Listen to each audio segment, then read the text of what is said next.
Everybody, it's Jeremy. Welcome back to Pokemon Crystal, where we are playing Ecruteak City. This is turn 23. Let's jump into things. As a heads up, I am still kind of under the weather, so I apologize in advance for any weirdness. But let's jump into the turn. So we have completed Thaumaturgy 3 on our way up to Thaumaturgy 4. We've got a reanimation cast. We have taken control of the province of Greenwoods without resistance. There's a battle in Cyanwood City. We'll go ahead and take a look at this. We know what it is, though. It's his god moving back onto his cap against some ghosts that literally have no leadership. We have unexpected event in Dumna. We lost 200 people. That's unfortunate. And then an unexpected in Dofaros with another 780. Ugh, goodness gracious. We got luck scales. Come on, y'all. Quit that. Okay, and then we've got construction of a fortified village in Haunted Woods is complete. So, what's going on this turn? Well, we're doing the great Snorlax avoidance, basically. So, the Snorlax is an unkillable God King for us at the moment. We are moving towards options to try to fix that, basically. But for now, we can't really do anything about it. So, we are going to be dancing around Cyanwood City, basically whenever possible. We're always going to try to keep someone in striking distance of Cyanwood, so that if the Snorlax moves too far away, we can threaten Cyanwood City and the production of the capital. Okay, that's the game plan. That's how this functionally works. Okay. But in the meantime, we're going to go ahead and start hitting everything else that he has left. Also, that's a Mahogany City. Mahogany City is way up here. I think Mahogany City and Olivine City might be fighting. A bunch of Piloswines and Dugongs. So, we are moving on to Swamp of Solitude. We're attacking with Kimono 4 on Swamp of Solitude. We do have to watch out because we do know there are some provokers here. So we're trying to make sure that we have bodyguards with all of our Kimono 4s. Pokemon assassins tend to be very bad assassins. So bodyguards tend to be very, very useful in assassination attempts from Pokemon assassins. So we're hitting in Swamp of Solitude. We're moving Kimono 2 up into Dofaros, where we can hopefully attack Vertlin next. And this is the big one for the turn, right? We're moving Kimono 19 into range of Cyanwood City. So we've got 66 units there in range. We're moving Kimono 18 with 56 units into Larian Swamps. So we can be in range next turn or support something else. But the big thing this turn is attacking Ba'an Kish. So we attacked Ba'an Kish last turn with... what was it? We had 280 stacks, right? Or too close to 80 stacks. And they got obliterated because of the Aerodactyls. I want to stress that might still happen. Very, very well might still happen. Oh, fuck. But we're going to try to see if it doesn't happen by virtue of positioning. So we've got our position. We've got some ghosts in the back. We've got all of our commanders, of which we have many, are going to be in different positions. So we've got a 72 stack attacking from the Dunes of Death. And then in Greenwoods, we have a whole shit ton. We've got, what was that? 340? Oh. Is that math right? I can't math. I'm too dead to math. No, it's 320. We've got 320 units in Greenwoods attacking, and again, we've got the location all over the place. So keep in mind, we're gonna have someone over here. Actually, back there. So we're going to have ghosts back here. We have 2 pockets of ghost here. We got 2 pockets of ghost here. So we're going to have ghosts all over the place. And this is meant to... Because there's not a lot going on here except for those Aerodactyls, right? Everything else I have zero concern about, period. Okay? So, this is meant to throw off the Aerodactyls, prevent them from killing our commanders, and then the hope is we can just attrition the Aerodactyls down. Because the Aerodactyls only have, like, 5 of those hyper beams, right? So, the hope is if we have commanders by the time the 5 hyper beams are done, then we will win. It's just going to take us bodies. And bodies are the one thing that we don't really care about in Ecruteak City. It's like, oh, did this take 200 ghosts? Okay, whatever. You know, like, that's fine. So that's the plan, is to hopefully hit Ba and Kish. And again, the point is to try to stranglehold Cyanwood City, make it to where they have no money or little to no money. And then while we are strangling them, work on the Snorlax counters. So this is also what's going on with the ferry of units heading further into Cyanwood City territory with Kimono 20 and Kimono 18. We are continuing our loop, right, where we're running around getting all of our different units, including sending someone out to start getting units on the periphery again, because these units can all be collected and used in the long run. Okay. Let's talk about what are we recruiting this turn. This turn we are recruiting a White Channeler. We are recruiting a Blue Channeler, and the Blue Channelers are specifically to go underwater, because we might go to Green Waters and start taking that. We might look into heading towards the Sea of Mermaids to take that, right? We might as well grab these things if we have them available and if no one else is going to be able to grab them. We've got another schoolgirl up in a second forest, and we're doing another reanimation. We're probably going to be doing a reanimation for the rest of the game, for the rest of forever, right? And this is just to make sure that we have some siege chef, basically. These guys do, they have 10 strength. Every single one of them is 10 siege strength. So one turn of casting reanimation, and just literally, like, keep in mind, this, what? Oh, yeah, look at this shit. We have 174 siege strength right now, because where we're at is Death 3. When we're on Cyanwood City, this 174 siege strength goes down to, like, nothing. It goes down to, like, 33.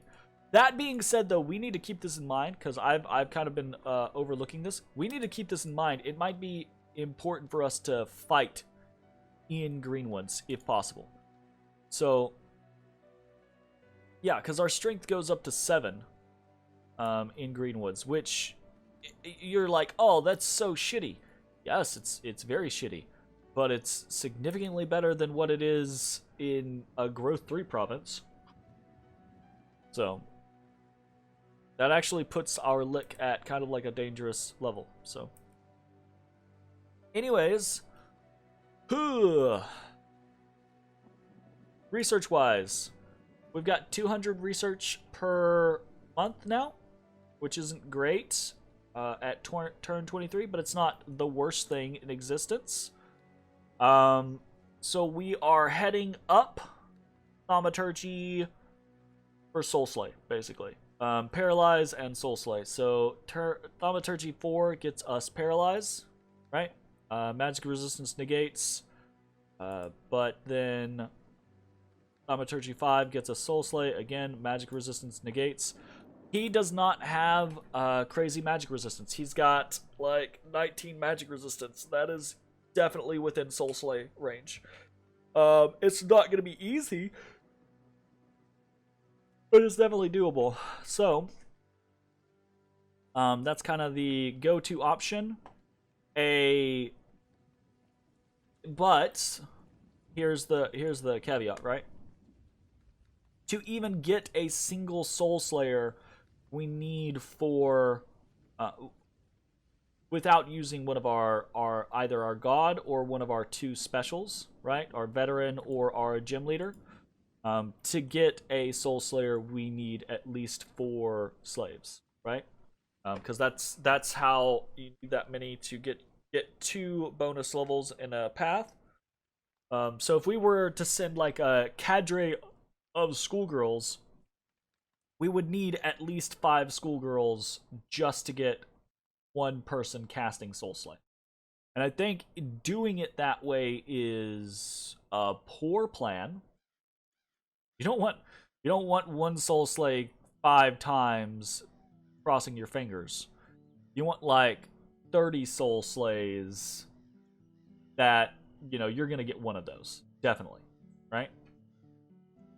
So that means we have to look at other things like our White Chans, which we've got a couple of those, which they do automatically communion up.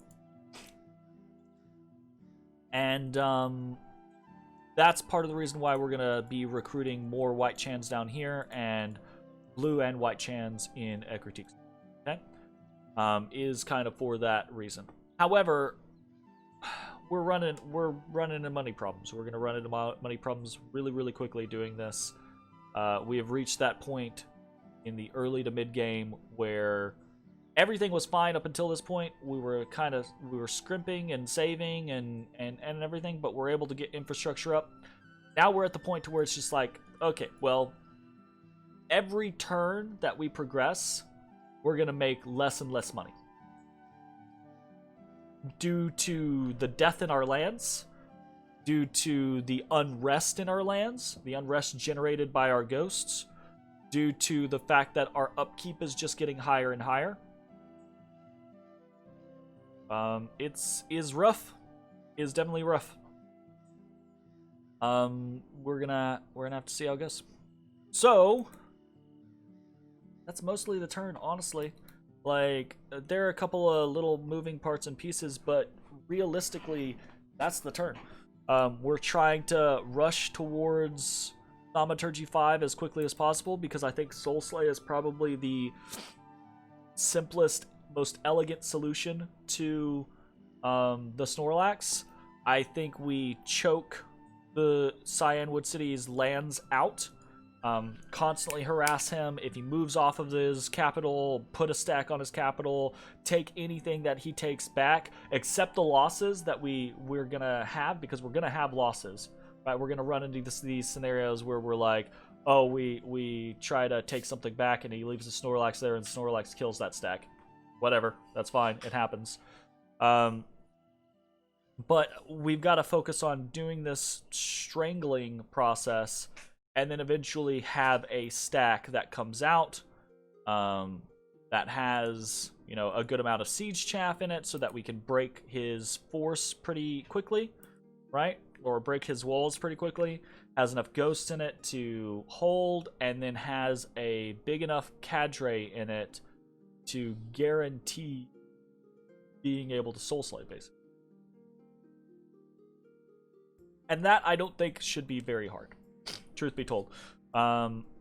Schoolgirls are really cheap, and the fact that we also have the White Chans being pretty cheap, I think we'll be able to get up to a force of 10 or so of those, which is going to be a very easy, like 5 slaves, 5 masters type situation. We do want to try to avoid burning our slaves out. We found the seam. There it is. There's the seam in the map, y'all. Yay! It goes right through our freaking capital. Interesting. Alright. That's gonna be the turn. Well, I say that. This situation is gonna take a while to resolve. But I think we're gonna resolve it, right? I don't think there's much that Cyanwood City can do. This is gonna be a thing. Probably. So what's next? Well, we already kind of got a plan. Take these water provinces, right? And then the next plan I think is take these thrones. Okay. I think we also potentially look down here. I'm pretty positive Pewter is down in this area and just having a shit time. And maybe we can take some of these lands and get a little bit fatter and see how that goes. But then I don't know, right? Like, I think at that point we do try to just hold and do our run up Conjuration to see if we can make it to Tarts, because I think sans doing that, I don't know, I kind of think we're fucked. I think Azalea City is gonna destroy us, just body the shit out of us the first time we actually get into a war. That being said, we do have the ability to ghost the fuck out of people.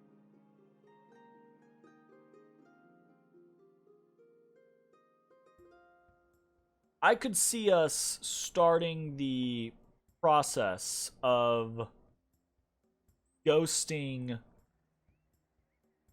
I say ghost. Sorry, elf. Right? I could see us starting the process of elfing the shit out of Azalea City. I don't know though.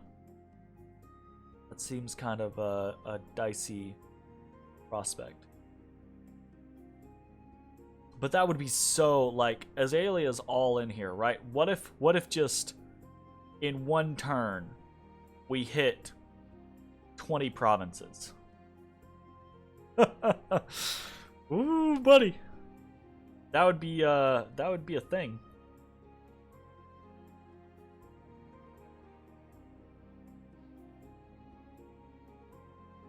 That would really be a thing. Holy shit. Okay. Alright, I'm sick. I'm getting lost in my own musings. This is what's happening this turn. I will see you all next time. Goodbye, everybody.